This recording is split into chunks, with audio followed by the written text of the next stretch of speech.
Salve irmãos e irmãs de fé, voltando hoje com o nosso terceiro áudio da série Conhecimento Extrafísico, Pedras e Cristais na Umbanda.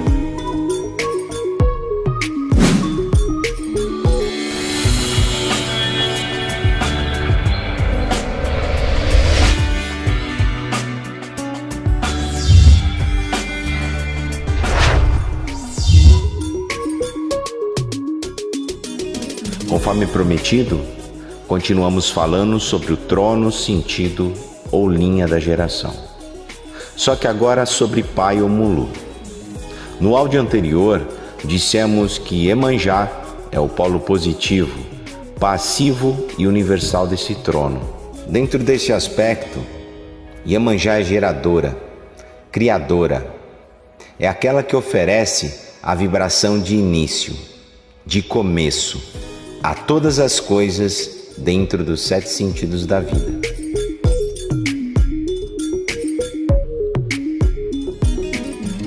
No caso de Pai Omulu, assentado junto a ela no mesmo trono, é orixá cósmico, portanto retificador, negativo, ativo e masculino deste trono. Ao passo que Mãe Iemanjá cria, gera, dá vida e inicia novos ciclos e processos, Pai Omulu esgota, termina, interrompe, encerra e os finaliza. Mãe Iemanjá dá vida aos seres e representa o útero da grande mãe que gera e pare. Pai Omulu encerra a vida, finalizando o ciclo no sentido material da existência.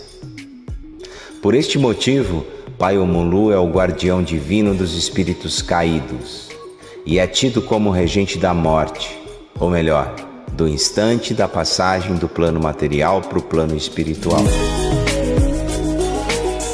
Se a finalização da vida vem através da morte, sim, Pai Omulu é o orixá regente da morte. Mas há de se ter a ideia de que a morte pode ser vista sobre diferentes aspectos. Por exemplo, a morte ou findar de um relacionamento desgastado, que precisa acontecer para que os envolvidos tenham um novo recomeço. A morte ou findar de uma carreira profissional, para que possamos iniciar um novo ciclo. A morte ou findar de vícios, para que os indivíduos dependentes possam ter uma segunda chance e iniciar uma nova fase na sua vida. Então tudo de certa forma é morte. O encerrar de um ciclo, o finalizar de um processo, o terminar de uma situação, também de certa forma é morte. Até porque, para que o novo, o diferente, a vida propriamente dita novamente aconteça, é necessário que o antigo, o doente e o desgastado seja finalizado. Pai Omulu é o finalizador desses processos. Naturalmente, todas as culturas possuem dentro de seu panteão divindades relacionadas à vida e sua criação, e também divindades associadas à morte, à destruição, à finalização. Um bom exemplo disso é Trimurti, que em sânscrito significa 3 formas. Na Trimurti hindu temos as seguintes divindades: Brahma, o Criador, Vishnu, o Mantenedor, e Shiva, o Destruidor. Vejam como é caracterizado Shiva, a terceira pessoa da trindade hindu, o Destruidor. Muitos podem temê-lo por ser ele o portador deste fator tão determinante em todos os aspectos. Mas se pararmos para refletir, pensar um pouquinho, chegaremos à compreensão de que nada de novo surge sem que um dia algo tenha terminado, finalizado. Este é o conceito que nós devemos ter sobre estas divindades. E com Pai Omulu não é diferente. Bom, mas vamos seguindo. Na Umbanda Sagrada, Pai Omulu é visto como uma divindade individual. Como assim? É que funciona mais ou menos assim. Algumas vertentes de Umbanda que trazem este orixá dentro do seu panteão concebem tanto o Baluaê quanto o Omulu como sendo o mesmo orixá, que vibram em conjunto, mas em estados diferentes. Mencionei divindade individual porque na vertente de Umbanda Sagrada existe esta individualização, onde esses poderes orixás, embora a representação figurativa seja semelhante, um homem coberto de palhas, são poderes orixás distintos, vibrando em tronos, linhas ou sentidos também distintos. Paiô-Mulu está assentado à 7ª linha, trono ou sentido da vida, a geração, junto com Mãe Iemanjá. E Paiô-Baluaê, orixá assunto do nosso próximo áudio, assentado junto a Nanamburoquê, na 6ª linha, trono ou sentido da criação, a evolução.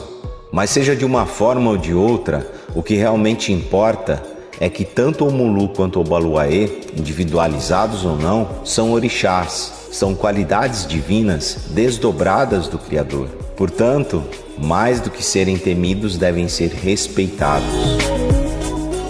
Mas vamos falar agora das pedras relacionadas à vibração deste grande orixá. Bom, então as pedras ligadas vibratoriamente a Paiô-Mulu são as pedras pretas.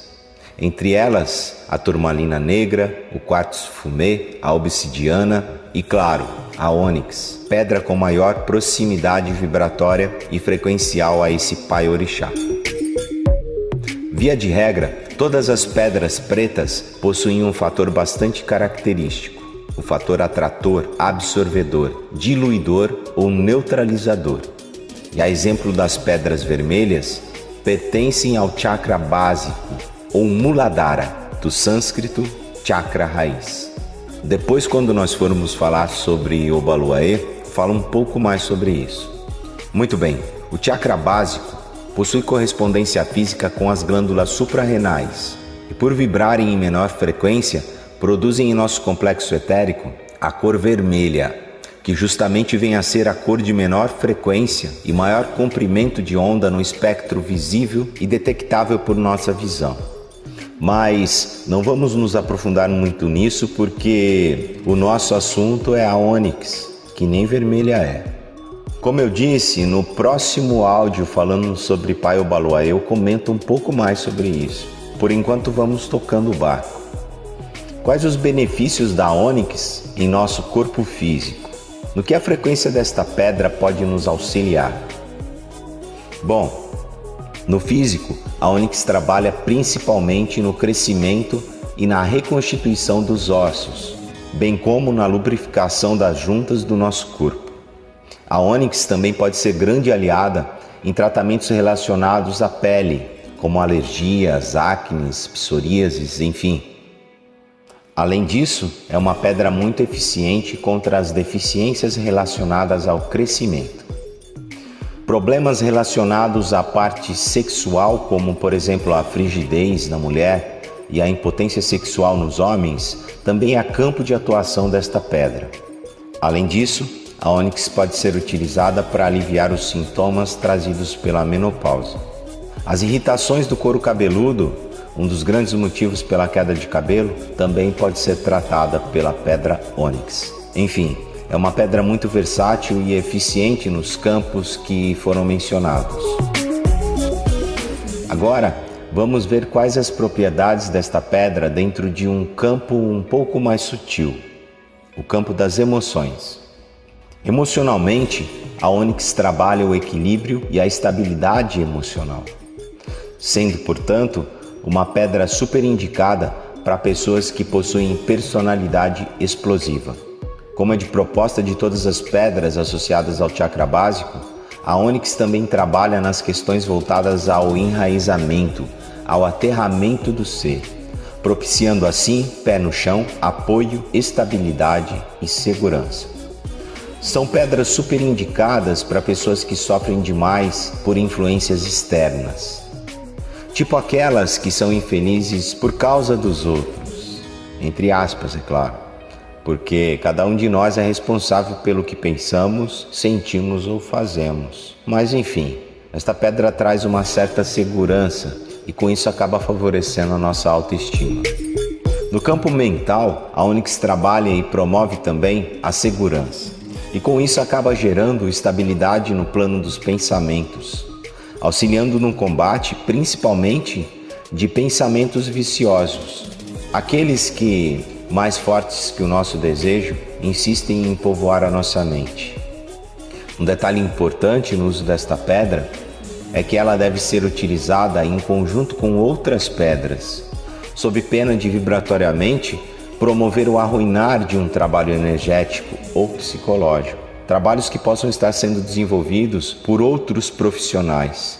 Tratamentos, por exemplo, que já foram iniciados por outras terapias, entendem? Isso só acontece porque as pedras costumam, por repetição vibratória, modificar as estruturas que estejam próximas a elas, ao seu entorno. Ou seja, quanto maior o tempo em contato com uma pedra ou cristal, mais semelhantes à vibração dele seremos. Então, um conselho: não utilize as pedras pretas sozinhas, incluindo a ônix. Faça sempre um combinado, preto e verde, preto e azul, preto e amarela, enfim, aí vai depender muito da situação e daquilo que nós pretendemos. Seguindo então. No campo espiritual, a ônix traz consigo uma essência de defesa. Não é à toa que a ônix também está associada aos nossos guardiões. Mas vamos lá, a ônix promove vibratoriamente um escudo protetor no entorno do nosso campo áurico. Entretanto, há um detalhe bem interessante para citar. Para que efetivamente essa defesa se estabeleça, é necessário que antes tenhamos procedido a algum ritual de limpeza ou descarrego energético. Não importa se para isso você se valeu de vibrações de outras pedras ou cristais com estas características, ou se passou por uma defumação ou banho de ervas, não importa. O importante mesmo é que algo neste sentido tenha sido feito. Porque no caso, a ônix vai repetir, através da sua vibração, este estado de limpeza energética que você se encontra, favorecendo na proteção contra as energias contrárias. Fechamos aqui então este áudio falando sobre Paiomulu e a pedra ônix, vibratoriamente associada a ele. Voltamos a nos encontrar no quarto áudio da série, onde falaremos sobre Paiobaloaê e sua pedra relacionada. Então até lá, que os sagrados orixás nos abençoem. Saravá fraterno.